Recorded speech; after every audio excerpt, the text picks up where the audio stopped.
Ça, c'est pas un message qui vient de moi, c'est un message qui vient du Saint-Esprit. Si tu prends Dieu comme ton Père, ça va changer ta manière d'être chrétien. Si tu prends Dieu comme un juge, c'est la Bible qui va te juger. Si tu prends Dieu comme ton Père, c'est là que tu vas comprendre la relation d'amour. Un père ne juge pas ses enfants. Un père n'accuse pas ses enfants. Un père ne condamne pas ses enfants. Un père ne maltraite pas ses enfants. Un père s'occupe de ses enfants. Un père donne un héritage à ses enfants. Un père se bat pour ses enfants. Un père défend ses enfants. Un père, il donne le meilleur de ce qu'il a pour ses enfants. Un père donne son nom à ses enfants. Mais jusqu'aujourd'hui, il n'y a pas le nom de Dieu sur ta maison. Il n'y a pas le nom de Dieu sur ton ministère. Il n'y a pas le nom de Dieu sur tes affaires. Il n'y a pas le nom de Dieu sur ton entreprise. Parce que jusqu'aujourd'hui, c'est pas tes efforts que tu as ça. C'est pas ta prière que tu as ça. C'est pas tes sacrifices en faisant 10 000 offrandes que tu as ça. Mais ces choses sont faites pour que tu arrives au Père. Le jour où tu arrives au Père, tu diras au Père, je suis arrivé dans la maison de mon Père. Et ce qui est à mon Père m'appartient. Et quand tu arrives dans un pays et puis on veut te chasser, tu dis au pays,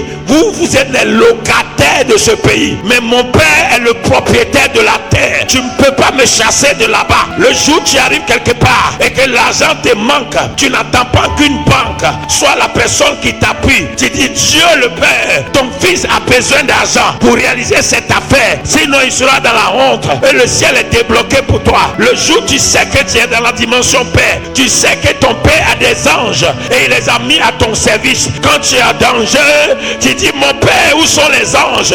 Parce que dans le jardin de Gethsémane, quand les gens sont venus pour attaquer Jésus et que Pierre a sorti le couteau, Jésus a dit à Pierre, mon Père a des milliers d'anges, il suffit seulement que je parle, il va me les envoyer, mais je dois me laisser faire.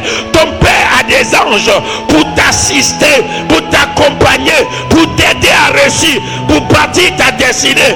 Mais si tu n'arrives pas dans la dimension Père, le monde va te maltraiter, tu vas souffrir, les gens vont te malmener, ils vont te faire croire qu'ils sont au-dessus de toi alors que tu es le fils de quelqu'un. Ta pratique dit, je suis le fils de quelqu'un. Je t'informe, tu es la fille de quelqu'un. Tu es la fille du Dieu très haut. Tu es le fils du Dieu très haut. Tu es le bien-aimé du Dieu très haut. Le Dieu grand, le Dieu puissant, le Dieu qui est assis sur son trône. Tu es son enfant. Alléluia. Alors c'est pourquoi dans certains moments, quand tu veux prier, Dieu quoi? Dieu redoutable, puissant. Ça veut dire qu'il n'y a pas son comparable. Personne ne peut s'égaler à lui. Les démons peuvent agir là où il y a un esprit. Mais là où Dieu vient, lui qui a créé les esprits, aucun esprit ne peut régner. La malédiction peut être quelque part. La sorcellerie est un esprit. Le mysticisme est un esprit. Les démons sont des esprits. Mais quand Dieu arrive quelque part, il est le Père des esprits. Aucun esprit ne peut se manifester. Oh, je t'appelle au nom de Jésus. C'est le temps pour toi d'arriver dans la dimension Père. Oh, dis à quelqu'un, il me faut la dimension Père. Comme nous n'avons pas ça, nos yeux sont rivés sur les biens de ce monde. Écoutez-moi bien, les gens n'appellent jamais un homme surnaturel un homme de l'esprit. On n'appelle jamais un homme surnaturel un homme de la connaissance. On n'appelle jamais un homme surnaturel un homme de la parole. On appelle un homme surnaturel un homme de Dieu. Un homme de Dieu, c'est qui? Un homme de Dieu, c'est quelqu'un qui transporte le surnaturel. On peut être pasteur sans être homme de Dieu. On peut être prophète et ne pas être homme de Dieu. Un homme de Dieu, c'est quelqu'un avec qui Dieu est. C'est quelqu'un qui marche avec Dieu. C'est quelqu'un qui peut informer Dieu de ce qui se passe dans sa famille, de ce qui se passe dans son pays, de ce qui se passe dans sa génération. C'est quelqu'un qui peut dire, Dieu, descends maintenant, ne laisse pas faire. Jusqu'aujourd'hui, tu ne cours que après des choses vaines. Tu dois transporter la nature de Dieu. Si tu dis Amen, que le manteau commence à venir vers toi. Si tu dis Amen, que l'esprit commence à te localiser. Si tu dis Amen, qu'à partir de ce soir, tu commences à avoir des visions dans ta maison. Il commence à avoir des apparitions dans ta maison. Il commence à avoir des visions. Allez-y dans la paix. Ne soyez plus perturbés pour un problème d'argent. Ne soyez plus perturbés parce que les gens vous attaquent. Ne soyez plus perturbés parce que les gens vous quittent. Un homme te quitte et puis tu pleures. Et Dieu qui est à côté. Et Dieu qui est dans ta vie. C'est pourquoi tu dois préparer ton corps. Et la Bible dit, ne savez-vous pas que vous êtes le temple du Dieu vivant? Écoutez, il y a plusieurs versets. Il y a un verset qui dit, soyez remplis du Saint-Esprit. Si tu es rempli du Saint-Esprit, tu vas manifester les dons du Saint-Esprit. Mais un autre verset qui dit, ne savez-vous pas que vous êtes le temple? Le Saint-Esprit se manifeste dans le temple. Donc si tu es le temple, tu es obligé de voir le Saint-Esprit se manifester.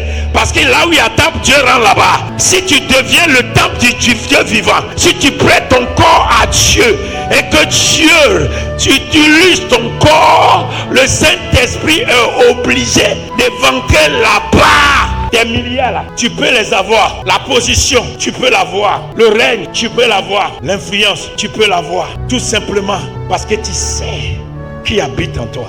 Et ce soir, le Saint-Esprit m'amène à te dire, il y a longtemps que Jésus veut que tu cherches son Père. Il y a longtemps que Jésus veut que tu te connectes à son Père. Il y a longtemps que Jésus veut que tu aies une relation avec son Père. Tu as eu la relation, maintenant vous les chrétiens, tu as eu la relation avec le Fils, tu as eu la relation avec le Saint-Esprit. Pourquoi tu ne veux pas avoir relation avec le Père? Puisque ta doctrine dit au nom du Père, du Fils et du Saint-Esprit. Jusqu'aujourd'hui, tu as utilisé le nom du Saint-Esprit, tu as utilisé le nom du Fils. Mais pourquoi tu ne veux pas utiliser le nom du Père? Jésus sauve, mais Dieu règne. La puissance de Dieu ne peut pas se manifester si ses enfants ne croient pas ce qu'il est. Avant que Dieu n'arrive quelque part, il faut que les gens croient qu'il existe. Et si tu ne crois pas qu'il y a un Dieu tout puissant qui peut tout contrôler, tu ne peux pas voir sa toute puissance. Jésus n'a jamais rien fait en dehors de la dimension du Père. Il a dit, mon Père m'a donné tout pouvoir. Jésus n'a pas eu son pouvoir dans la prière. Il a eu son pouvoir du Père. Donc quand moi je t'aide à prier là, c'est pour que tu commences à penser à ces choses. Jusqu'aujourd'hui là, qui est Dieu dans ta vie? Est-ce qu'on peut te regarder, tu dis ça c'est une femme de Dieu? Qu'est-ce qui va prouver que les gens disent que tu es une femme de Dieu? À cause de ta maison? Jusqu'aujourd'hui tu fais malin là. Les gens que tu mets parrain là, c'est des gens qui ne sont pas chrétiens qui les ont fait. Quel échec!